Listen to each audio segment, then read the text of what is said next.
O mundo não acabou, como mencionaram,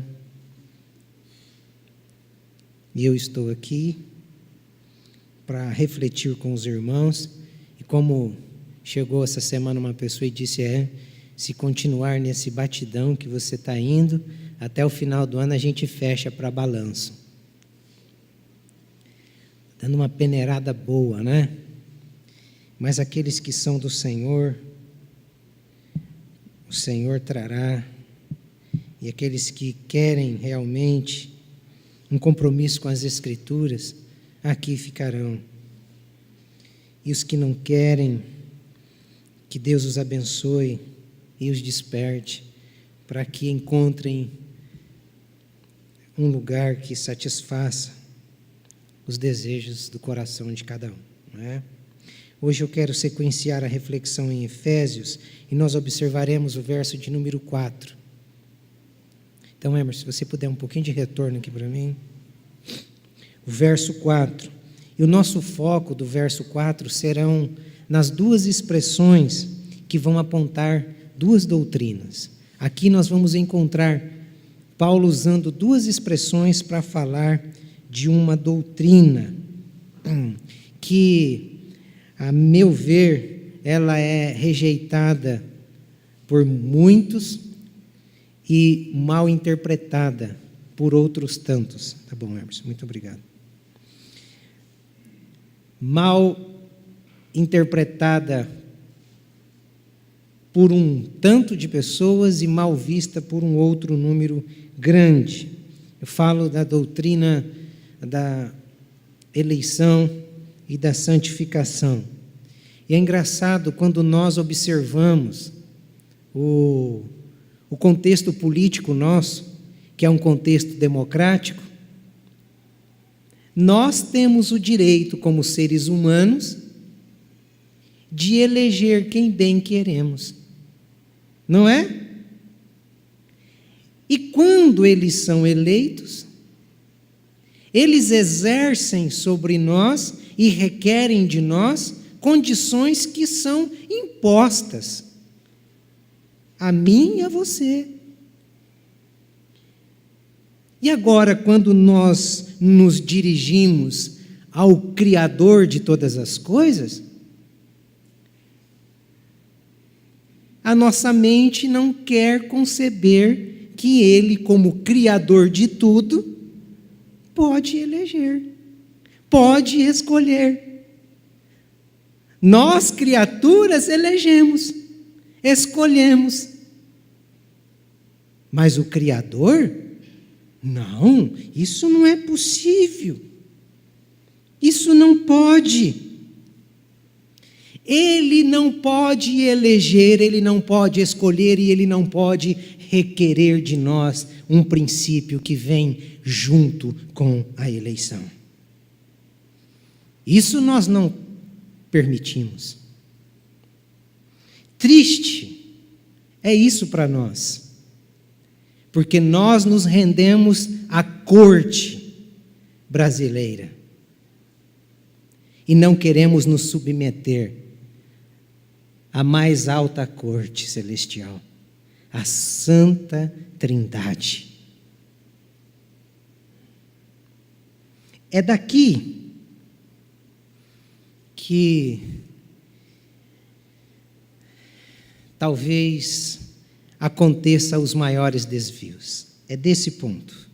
Porque nós engolimos as imposições terrenas e queremos nos engasgar com as ordens e as escolhas divinas.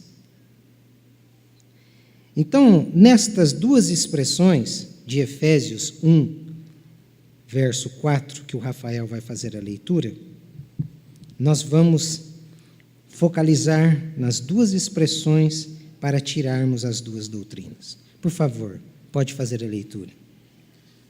Porque Deus nos escolheu nele antes da criação do mundo, para sermos santos e irrepreensíveis na sua presença.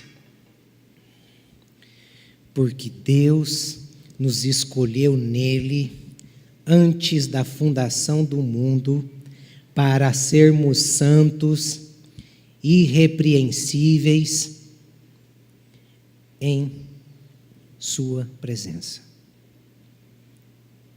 Que texto lindo! Que palavra fabulosa!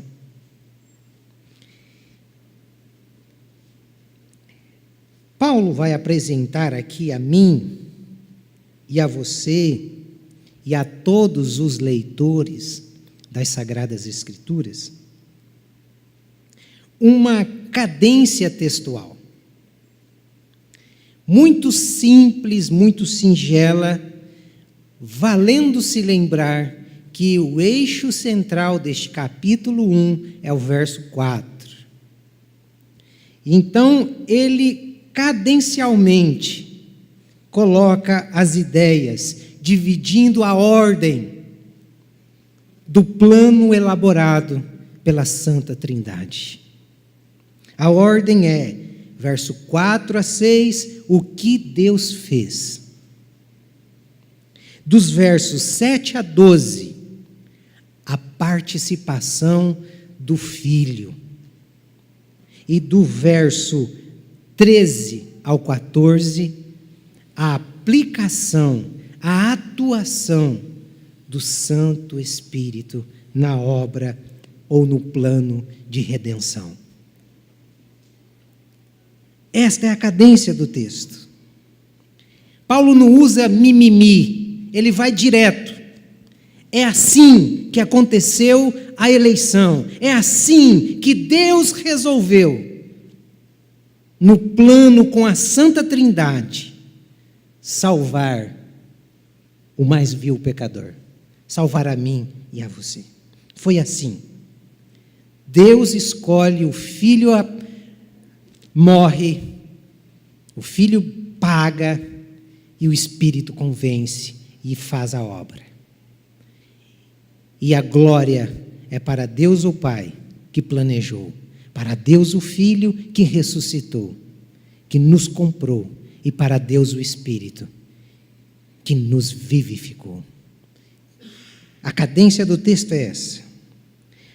Uma outra coisa que Paulo apresenta neste verso é a razão de sermos cristãos. Sem sombra de dúvidas, a maior parte dos irmãos que aqui estão convictos de que estão aqui por causa de sua fé em Jesus Cristo. Mas Paulo não coloca esta como a razão primária de estarmos aqui. Nós não estamos aqui simplesmente por causa da nossa fé em Jesus Cristo. Não é esta a razão primária. Certamente que eu e você gozamos de bênçãos espirituais, como a regeneração, a santificação, por causa da fé em Jesus Cristo, por causa da obra de Jesus Cristo. Mas Paulo não coloca isto como a razão primária. Não é porque Jesus morreu, ressuscitou, que somos cristãos. Não é isso que Paulo está dizendo. Isto envolve, sim, eu e você. Nós só podemos ser cristãos na perspectiva de Paulo, porque ele está partindo não do que aconteceu no nosso tempo, não no que aconteceu no nosso espaço, não do que aconteceu na nossa história. Paulo está partindo não do nosso tempo, ele está partindo da eternidade. Ele está dizendo que Deus nos escolheu antes que o mundo fosse mundo. Antes que fôssemos criados, antes que Deus dissesse, haja luz, antes que Deus dissesse, haja porção seca, Ele está dizendo que estamos aqui, não é por causa da nossa fé.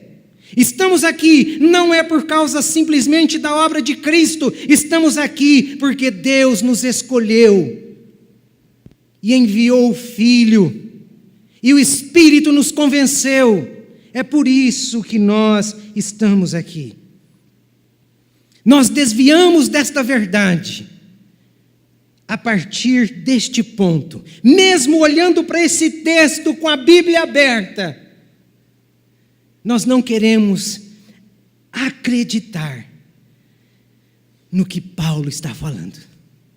A nossa tendência é basear essa doutrina no que nós pensamos, é basear essa doutrina no que nós achamos, e não no que a Bíblia diz.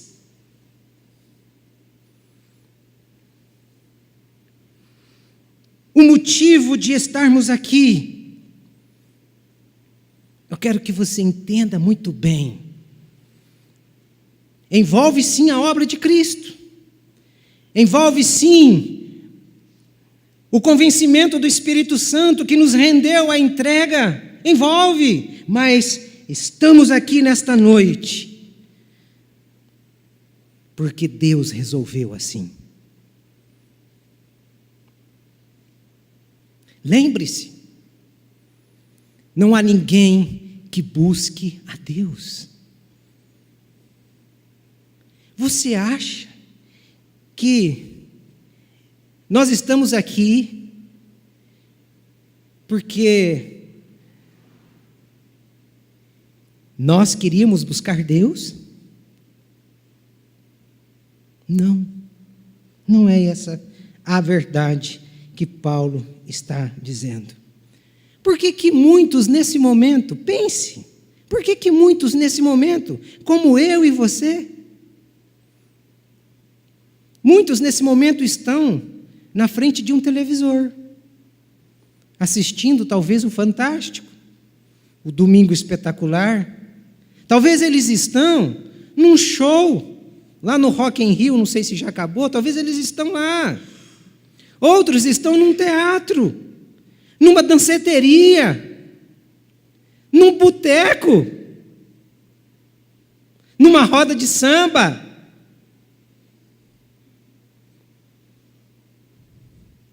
Talvez com um jornal aberto.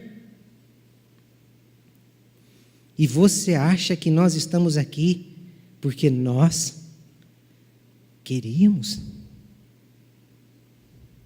Por que Paulo disse que quando fomos vivificados, Deus colocou o Espírito em nós para nos tirar dos mesmos costumes que as pessoas do mundo andam? Ele chega a dizer, nos quais andavam.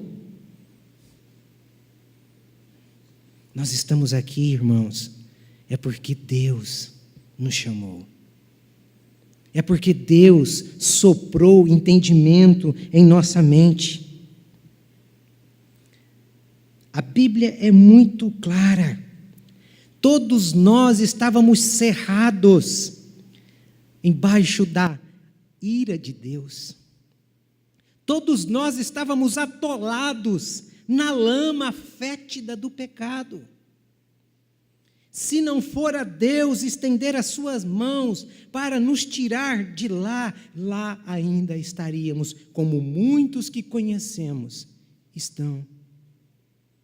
Por que eles não têm força para vir? Chame o seu amigo, aquele que parece ser crente. Ele é irrepreensível. Convide ele para vir ao culto, adorar a Deus, para você ver se ele vem.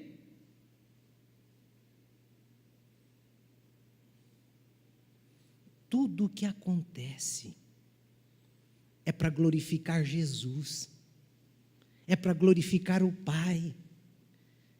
Não é por causa de nós, é por causa de Deus.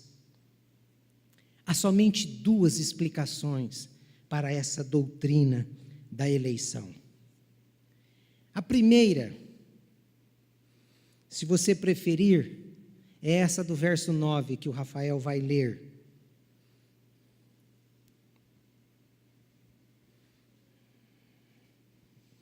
E nos revelou o mistério da sua vontade, de acordo com o seu bom propósito que ele estabeleceu em Cristo. Na Almeida Revista e Atualizada, diz beneplácito de sua vontade. Então, o primeiro propósito é que Deus nos escolheu segundo esse beneplácito, poderia ser segundo o seu prazer divino, segundo a sua soberania divina. Se você preferir a expressão beneplácito, tudo bem, senão Deus nos escolheu segundo o seu prazer.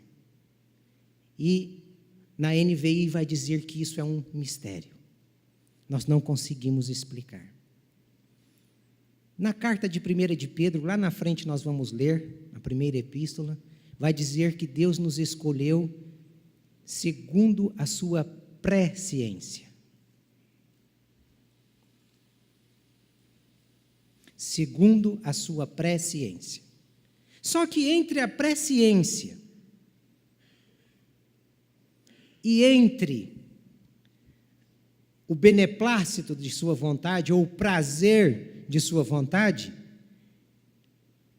ambos os casos são acompanhados pela palavra escolheu.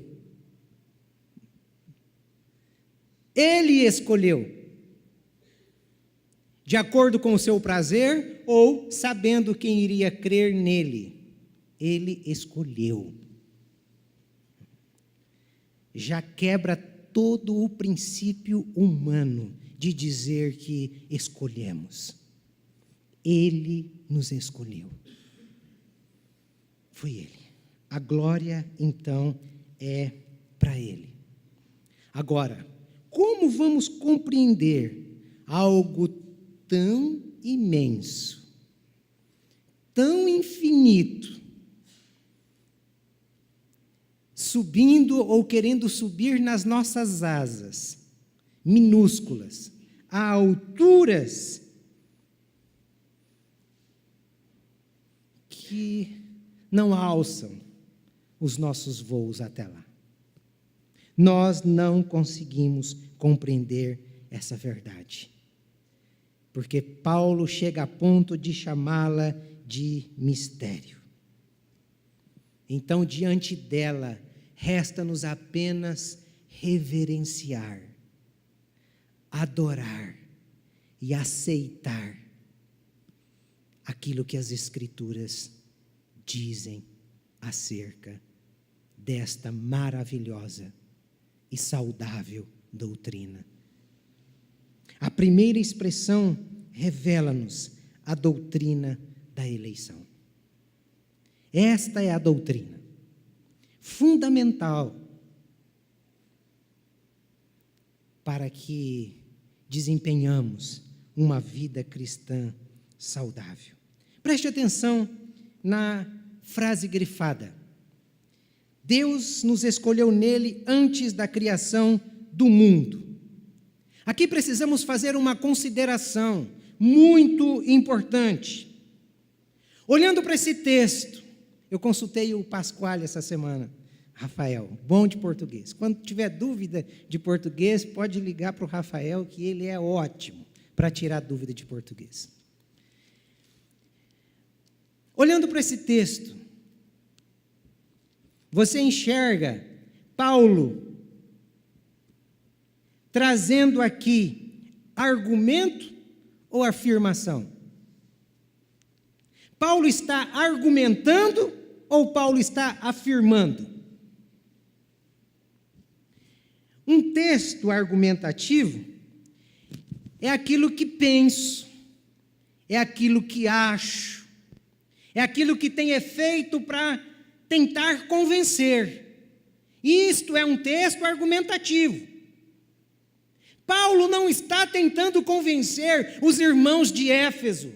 Paulo não está tentando convencer os cristãos leitores desta carta. Paulo está afirmando, dizendo que Deus nos escolheu.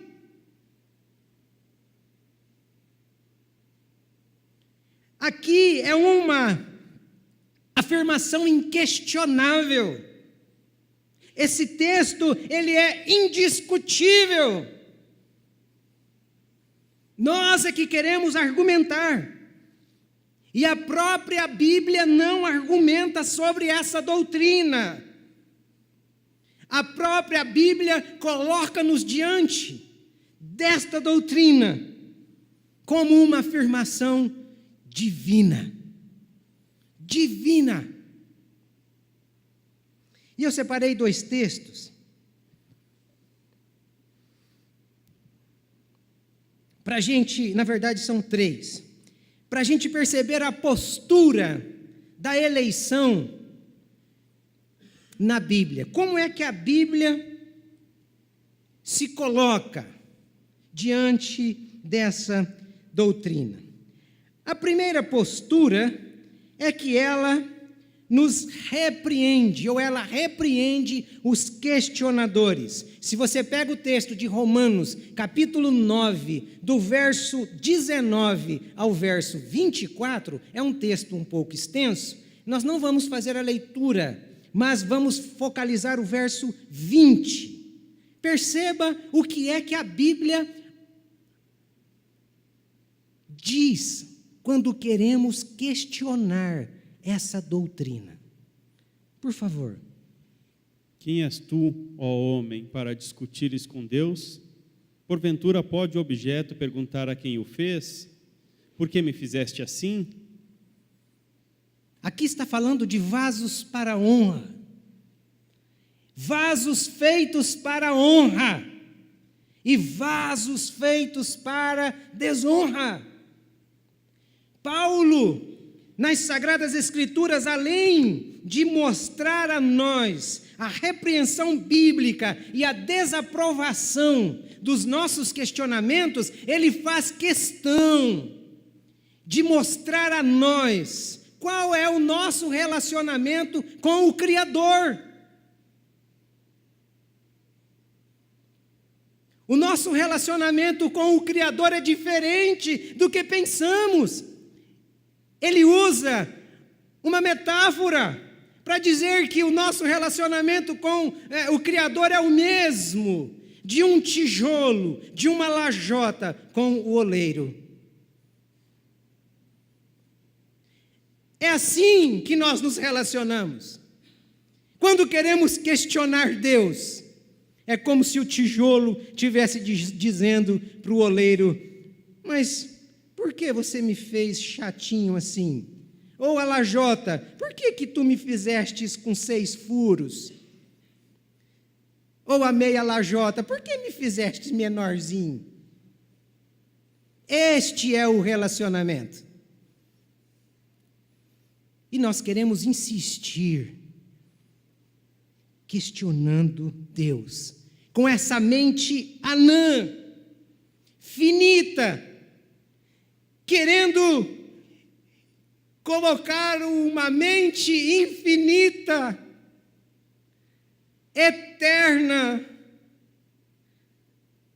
sujeita às explicações para aquilo que diz ser um mistério, mas é bíblico. Uma outra postura da eleição: não responde o princípio usado. A Bíblia não responde o princípio usado. Foi o texto que o Rafael leu. É um mistério. Como eu gostaria nessa noite de poder dar uma explicação completa, satisfatória, plausível. Porém, irmãos, há real dificuldade sobre essa matéria, chamada eleição. Sabe por quê que há real dificuldade? Porque ela procede de Deus, ela procede da eternidade. Nós somos temporais, nós não conseguimos explicar o inexplicável. Por isso que há dificuldade. Como há dificuldade de explicar as duas naturezas em uma pessoa só? Como podemos ser crentes no espírito e viver uma luta na carne? Como pode existir dentro de nós essa guerra entre a carne e o espírito e duas naturezas? Como explicar a Santa Trindade, 3 em 1 e 1 em 3? Como? Mistério. Por isso, a Bíblia vai dizer assim em Deuteronômio 29, 29. Por favor, Rafael. As coisas encobertas pertencem ao Senhor nosso Deus, porém as reveladas nos pertencem, a nós e a nossos filhos. Percebam, irmãos, esse mistério está encoberto. E mistério, como eu disse uma vez aqui, serve para duas coisas: exaltar a Deus e humilhar a mente humana. É para isso que serve. Terceiro, Paulo cita essa doutrina, melhor, a postura bíblica, né? Então, a Bíblia vai citar essa doutrina em vários livros. Em vários livros. Qual a razão dela citar essa doutrina em vários livros? Para mostrar a nós e derrubar aqueles que argumentam dizendo que a eleição é uma doutrina paulina. A eleição não é uma doutrina paulina. A eleição é uma doutrina da Santa Trindade. Por isso está em vários livros das Sagradas Escrituras. Olha, ela está em João, no Evangelho de João, no capítulo 6, no capítulo 15, no capítulo 17. Ela está ali, presente, nestes capítulos. Se você ler os capítulos inteiros, você perceberá essa doutrina sendo apregoada, ensinada pelo apóstolo João. Sabe para quê? Para dizer assim, não é argumento de Paulo, é palavra de Deus. É Deus falando, é Deus mostrando. Ela não só está no Evangelho de João. Olha na primeira carta de Pedro, capítulo 1, verso 2, por favor.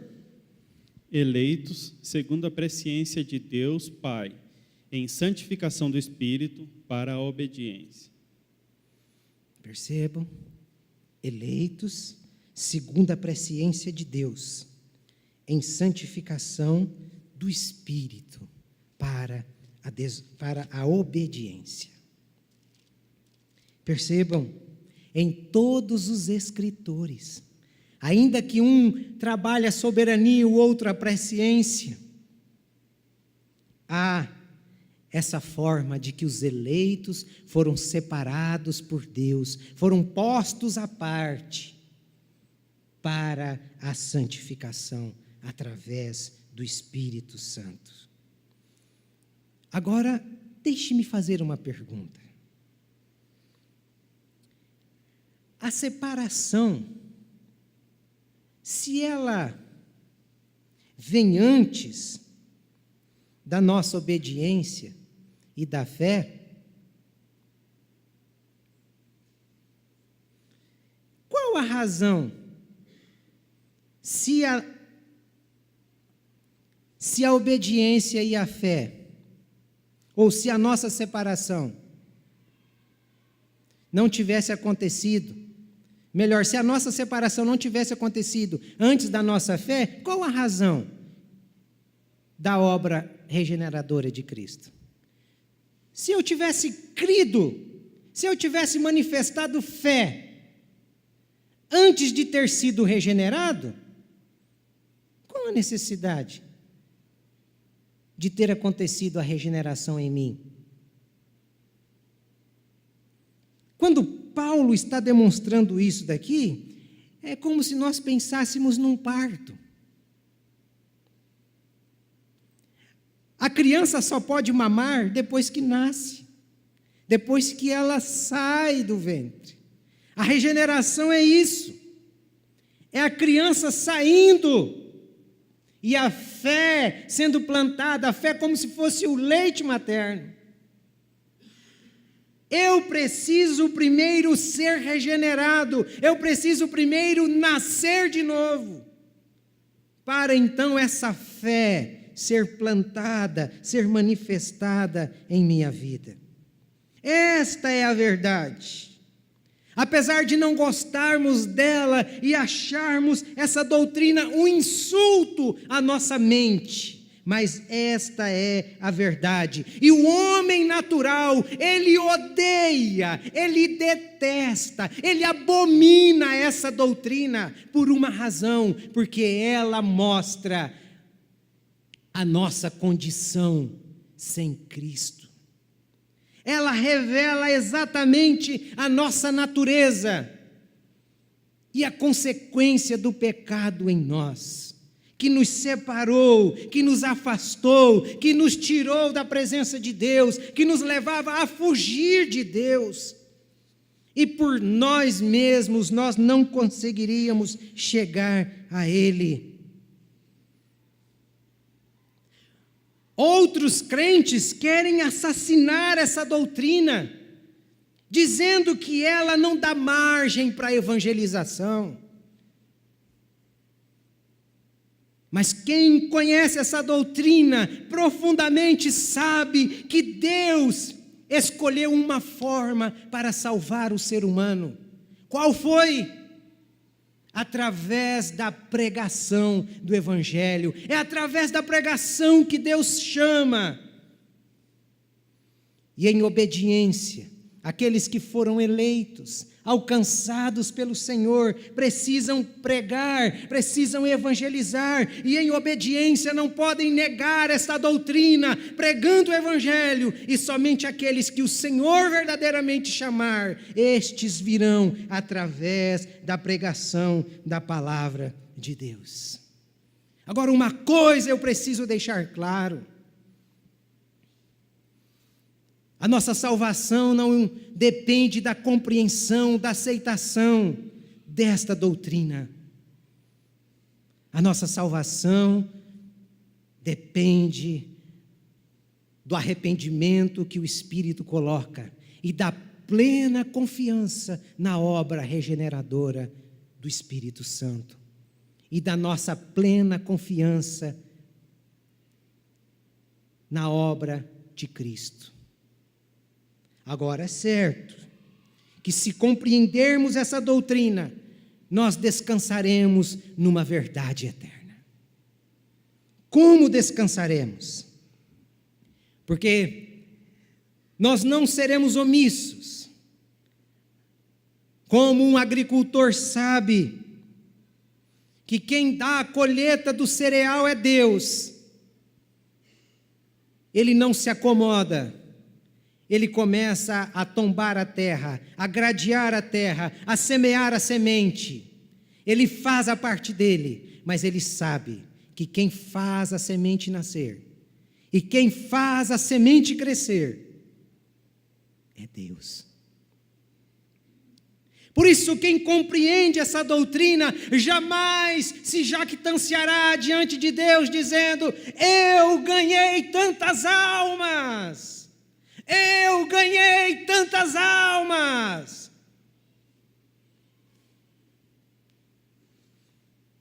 Quem conhece profundamente essa doutrina, sabe que ganha, a gente não ganha nada. A glória nunca pode ser nossa. A gente fala, mas quem dá a vida é o Espírito.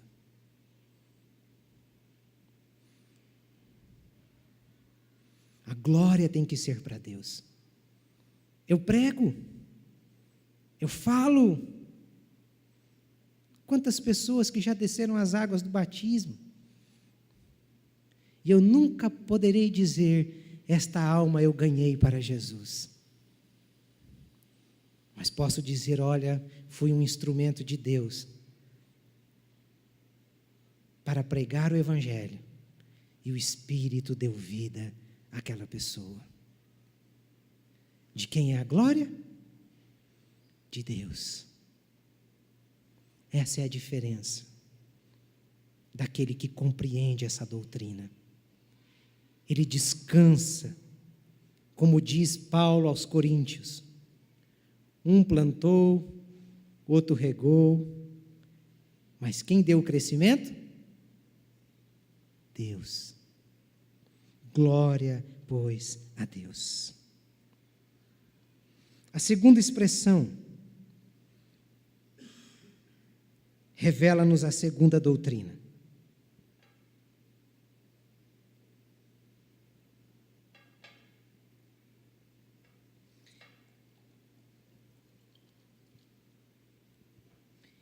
E essa segunda doutrina é a doutrina da santificação.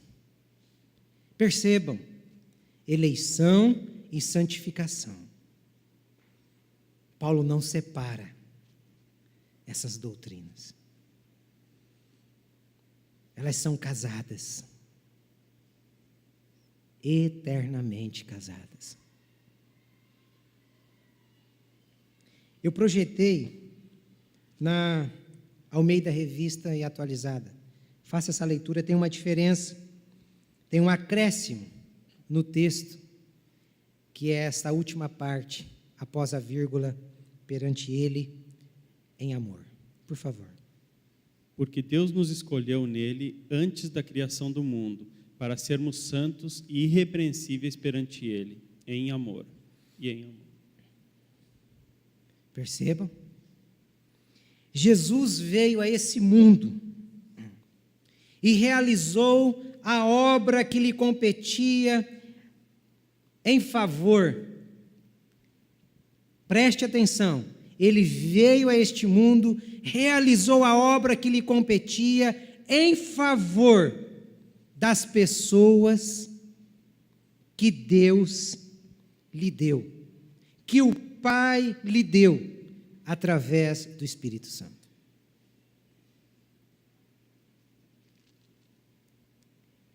Jesus veio a esse mundo e realizou a obra em favor das pessoas que o Pai lhe deu.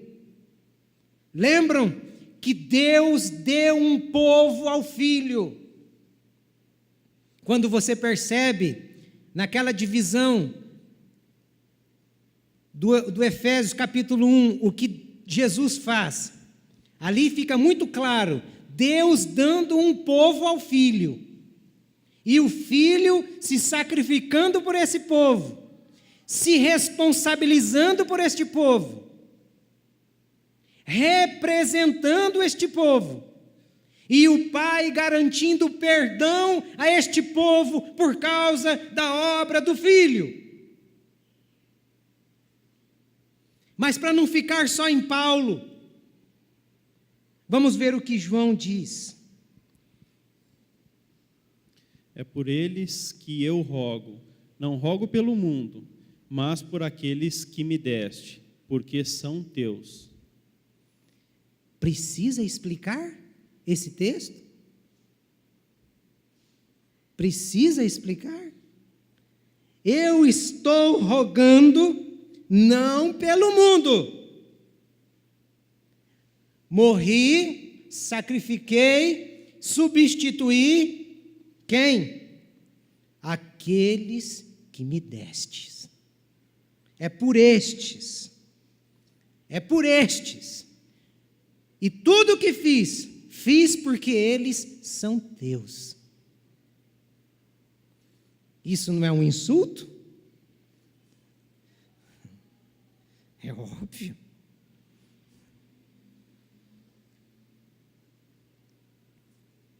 Vamos ver mais um texto? E é engraçado que tanto Paulo quanto João, eles vão deixar muito claro o propósito de Deus. O propósito de Deus, na perspectiva do Paulo, é desfazer, é retirar completamente as consequências e o efeito do pecado em nós através de Cristo. Quando você observa o verso 4, que está projetado de Efésios. Agora, o João também, ele vai mostrar que o propósito de Deus é a mesma coisa, é desfazer, é retirar de sobre os eleitos de Deus os efeitos e o veneno e a consequência do pecado. Por isso, João, na sua primeira carta, no capítulo 3, verso 8, a parte B, vai dizer assim: Para isto manifestou o Filho de Deus, para destruir as obras do diabo. Percebam? Paulo e João dizendo que Jesus se manifestou para nos libertar dos efeitos e da consequência do pecado. Ficaremos livres um dia totalmente e por completo. Enquanto estivermos nesta carne, lutaremos carne contra espírito, mas numa certeza de que se Ele nos escolheu, nos santificará. Nos santificará.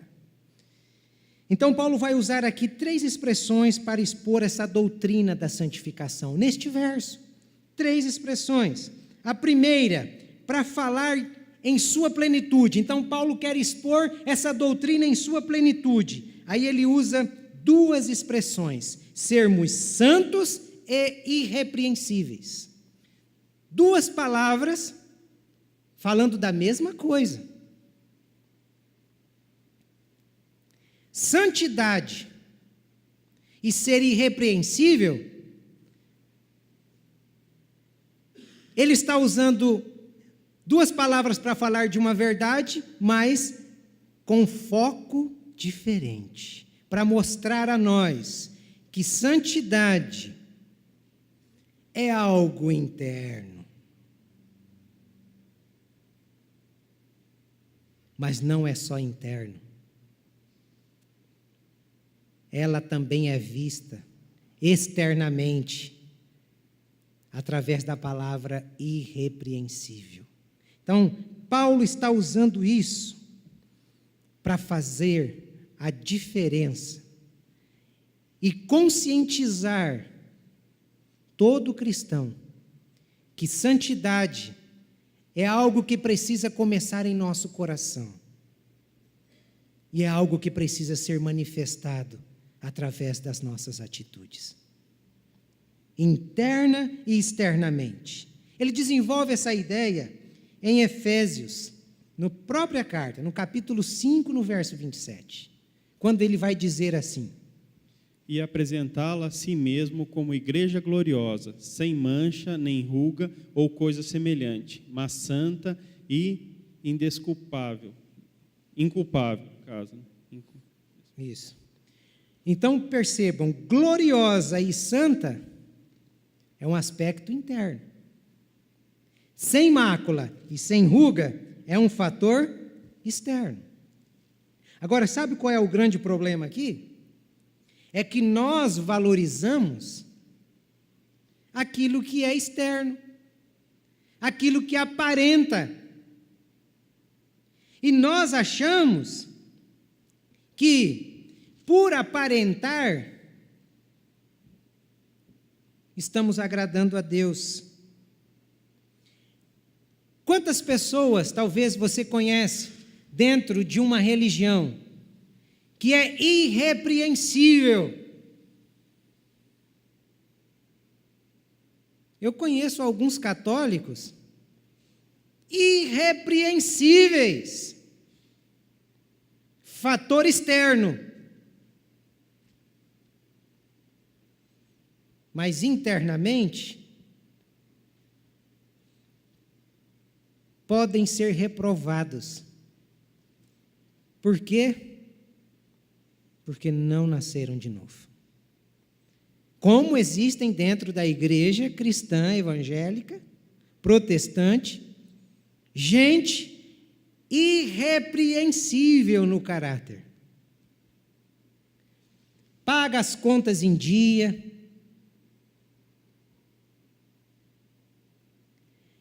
dá bom testemunho, mas o coração está longe do Senhor.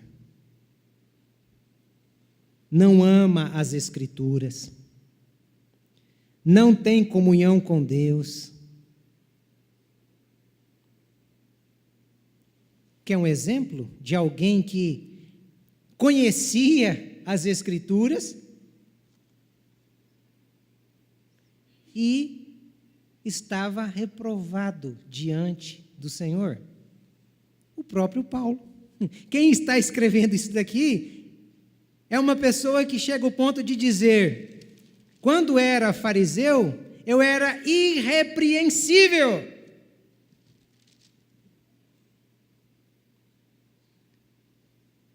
Mas em Atos capítulo 9, quando ele se converte, quando o evangelho alcança, ele nasce de novo, aí ele começa a perceber quem realmente ele era.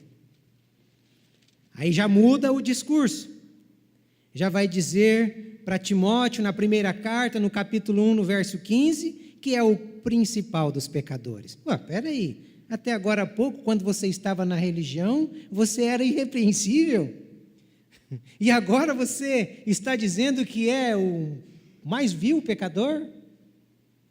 Estas são as evidências de uma pessoa que nasceu de novo. Porque ela começa a olhar não mais a partir de si, ou olhar para si, melhor, a partir do outro que está pior. Ela começa a olhar para si a partir de Cristo. E quando a gente olha para nós a partir de Cristo, nós só podemos nos sentir o maior dos pecadores. Então, Paulo está usando dois termos para dizer que a pureza ideal, que a santidade ideal, que a essência é essa, onde internamente eu preencho com as coisas de Deus, me encho com as coisas de Deus, e externamente eu reflito aquilo que está dentro de mim. Então, por isso que Jesus, em uma frase muito simples, sintetizou essa ideia, dizendo que a boca fala do que o coração está cheio. É inadmissível uma pessoa dizer que é santa, que vive a vida com Deus, enterrado na prostituição,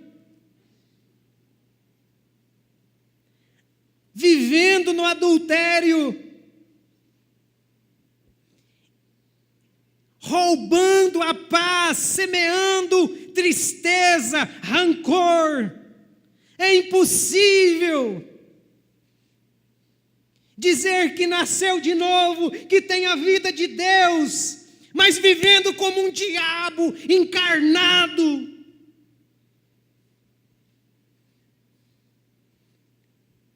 É impossível.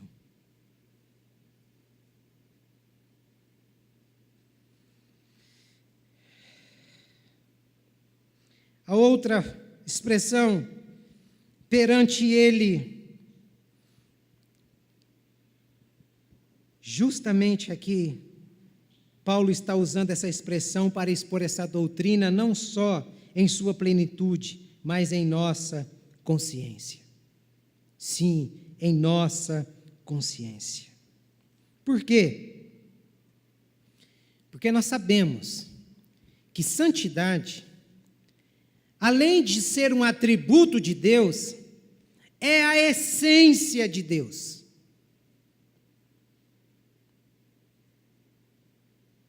E não só isso. Além de ser atributo, essência de Deus, Deus nos deu uma ordem. Está, se não me falhar a memória, em Levíticos e também em 1 de Pedro. Qual é a ordem? Sejam santos, porque eu sou santo. Esta deve ser a nossa consciência. Sede santo, porque eu sou santo. Deus nos escolheu em Cristo para um propósito: refletirmos a santidade de Deus. Por isso que Filipe queria ver Deus, e Jesus disse: Filipe, estou convosco há tanto tempo, e dizes-me, mostra-me o Pai. Quem vê a mim, vê o Pai. Sabe o que Jesus está falando? Filipe, é assim que vocês, discípulos, precisam viver. Em Jesus, vemos quem Deus é. E em Jesus, vemos como devemos viver. Isso é ser santo. Agora, perante Ele, tem uma conotação. E uma conotação muito simples. É como se, em outras palavras, Paulo estivesse dizendo, ao invés de perante Ele, para andarmos com Ele. Porque este foi o propósito de Deus. Abraão, com 99 anos de idade, Deus se apresenta a ele e diz: Abraão, seja perfeito e ande em minha presença. Abraão, seja perfeito e ande em minha presença. No princípio, o Adão e a Eva, os homens, a raça humana, foi criada com este propósito: ser perfeito e andar com Deus. Só que aconteceu, no meio disso tudo, o pecado. E aí você percebe que mesmo acontecendo o pecado, o propósito de Deus continuou. Lembram de Enoque? Enoque andava com Deus. Andou tanto afinado com Deus que chegou um momento que Deus o levou. Isso nos faz lembrar de um texto muito mal interpretado por vários pastores. Amós 3:3. Lembram desse texto? Duas pessoas andarão juntas se não estiverem de acordo? Lembrem-se, Israel estava perdido.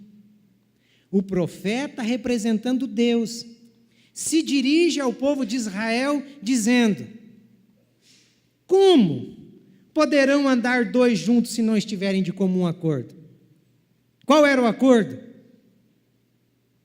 Sejam santos e perfeitos para andarem em minha presença. Não tem como andarmos com Deus vivendo em pecado.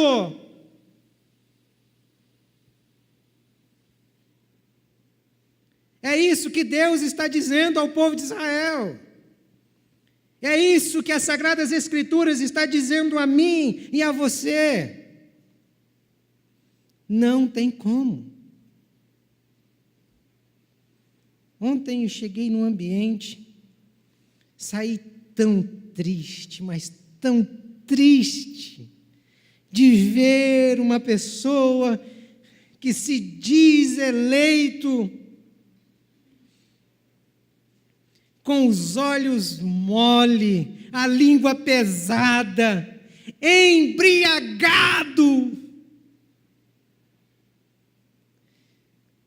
Que tristeza! Eu olhei e disse: eleito só se for para o inferno, Porque um eleito, ele procura a santificação.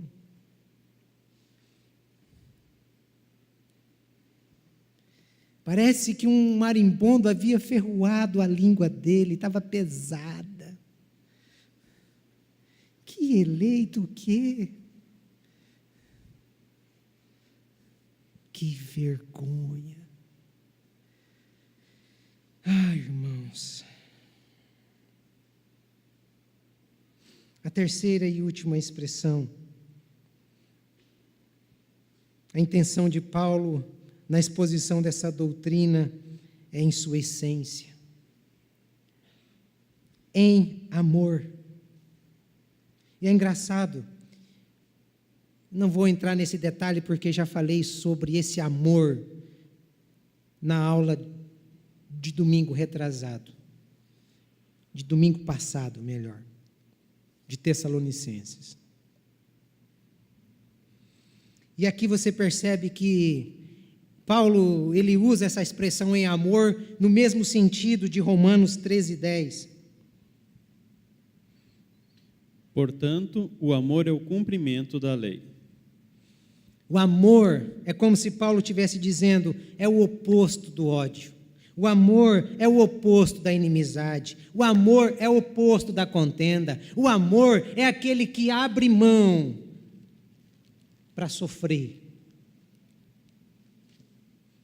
Esse é o amor que Paulo está dizendo. Mas o que o pecado fez? Tirou isso de nós. O pecado arrancou isso de nós. Então a forma que Deus demonstrou, através da eleição, para nos santificar, foi nos amando, quando ainda éramos pecadores, foi nos escolhendo, quando ainda estávamos perdidos, longe, com o nosso coração cheio de ódio dele. Foi aí. Então, esse amor é que deve nos constranger a pecar. Eu não posso parar de pecar simplesmente pelo moralismo da lei, mas eu tenho que parar de pecar e evitar o pecado por amor a Deus que nos chamou para a santificação.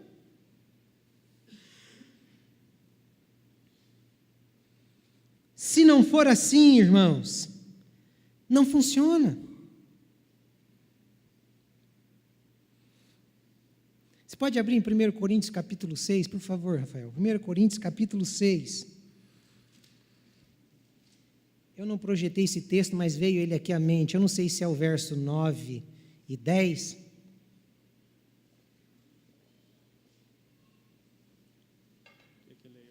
Oi? Vê se é o 9, por favor. Fala assim. Vocês não sabem... É esse? Eu acho que é. Tá.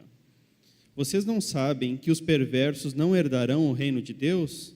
Não se deixem enganar, nem imorais, nem idólatras, nem adúlteros, nem homossexuais, passivos ou ativos, nem ladrões, nem avarentos, nem alcoólatras, nem caluniadores, nem trapaceiros herdarão o reino de Deus.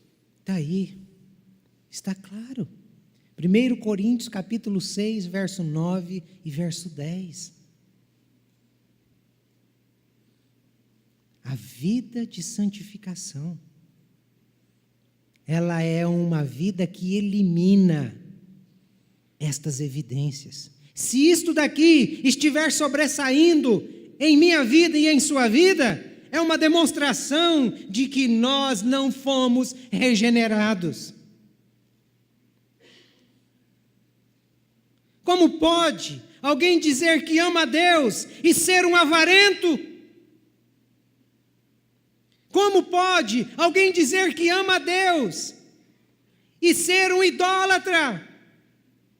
Como pode alguém dizer que ama a Deus e viver como um cachorro bêbado?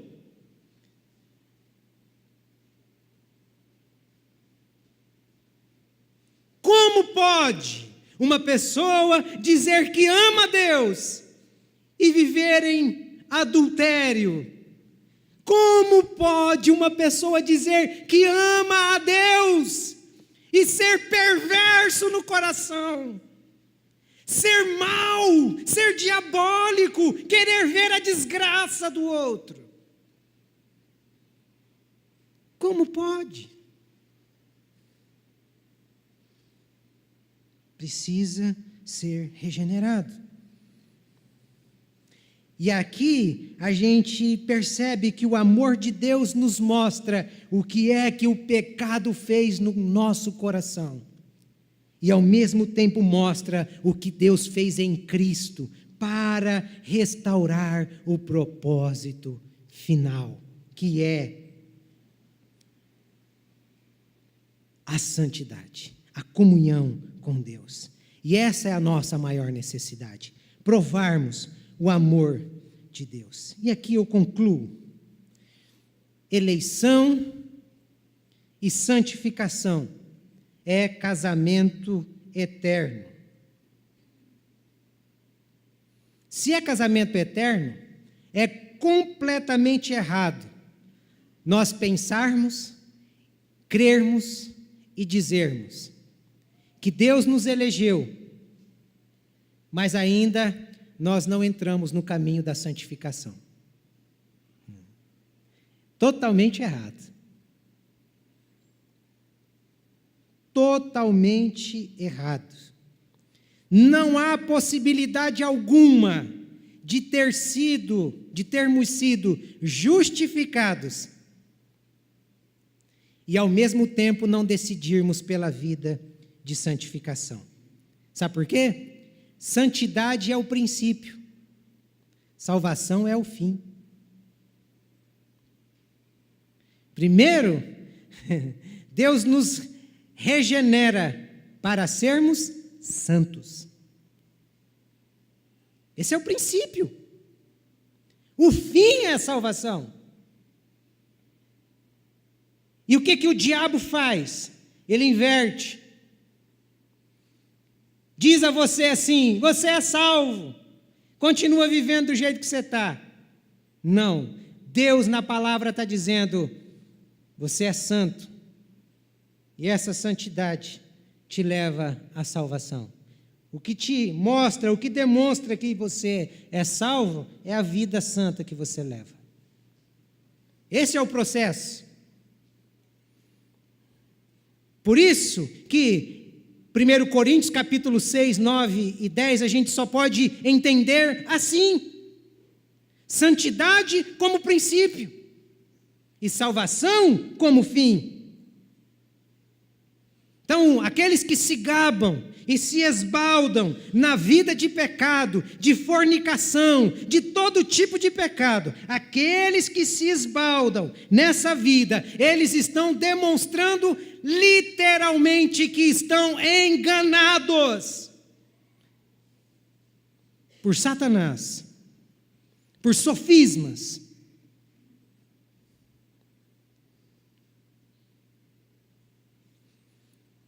O santo, o salvo, ele vive uma vida responsável, interna e externamente.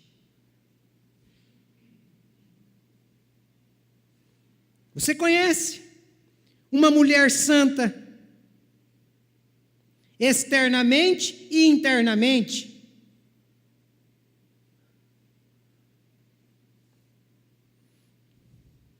É só observar o que tem no coração, as falas, do que sai da boca, internamente e externamente, a maneira de se vestir. É um reflexo. O homem, do mesmo modo, veja o que sai da boca. É o que está no coração. Veja as atitudes, se são atitudes de paz ou se são de guerra. Vejam se são atitudes que promovem a glória de Deus ou se faz exaltar a força do braço. Essa é a forma. E uma coisa vai ficar clara na mente daqueles que são eleitos do Senhor, aqui nessa noite.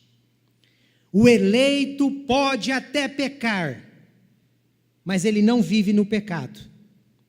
O eleito pode até tentar andar sozinho, mas uma hora ou outra, em algum momento, Deus nos pegará no caminho. E nos pegará para nos repreender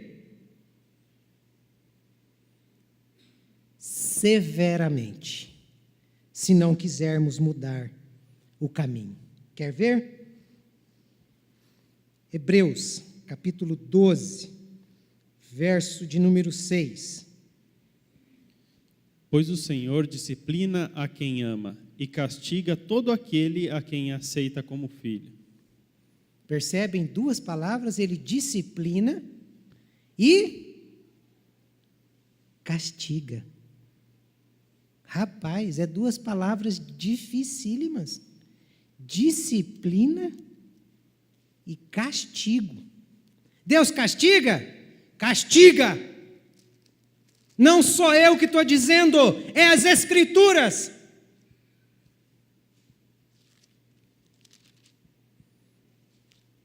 E você sabe como que pode ser o castigo de Deus?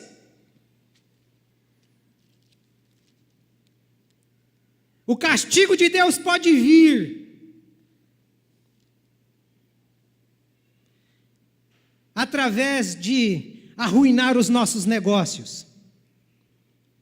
Quando os nossos negócios começam a ser arruinados, pode ser um sinal de que Deus está dizendo: eu não estou contente com a forma que você está vivendo. Aqui é o meu castigo para te disciplinar.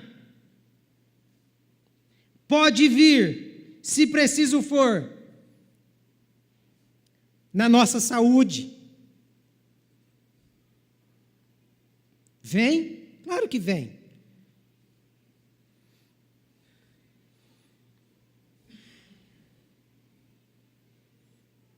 Ninguém tira da minha mente que aquele negocinho de Jó, Jó estava se sentindo muito, pagando muito, oferecendo muito, e se sentindo muito, a ponto de dizer: o que eu temia me sobreveio. Deus nos castiga. Sabe de que forma? Tocando naquilo que nós não queríamos, naquilo que é mais precioso. Naquilo que a gente diz: Deus, aí não! Então, como forma de castigo, pela nossa desobediência, pelo nosso escárnio, pelo nosso descaso com a verdade das Escrituras, Ele é capaz de tocar onde mais dói na nossa vida, para dizer assim: eu sou Deus, te amo e quero te salvar. E se preciso for, eu mexo aonde você não quer. Esse Deus a gente não quer. Mas esse é o Deus das Escrituras. Sabe qual é a melhor forma? É nós não dificultarmos as coisas. A melhor forma é nós nos rendermos dizendo: Senhor, eis-me aqui. Faça-me entender, obedecer a sua vontade, para não sofrer o seu castigo. Irmãos, essa é a vida cristã responsável. Essa é a vida cristã que Jesus quer para mim e para você. Então, não dificulte. As duas expressões revelam essas duas doutrinas. E nós vamos terminar cantando. Nayara vai fazer um solo aqui. E nós não temos como explicar esse Deus. Essas duas doutrinas revelam, essas duas expressões revelam essas duas doutrinas. A eleição, onde Deus nos escolhe em Cristo, antes da fundação do mundo. E a santificação, onde fomos postos à parte, antes da eternidade, para sermos santos e irrepreensíveis.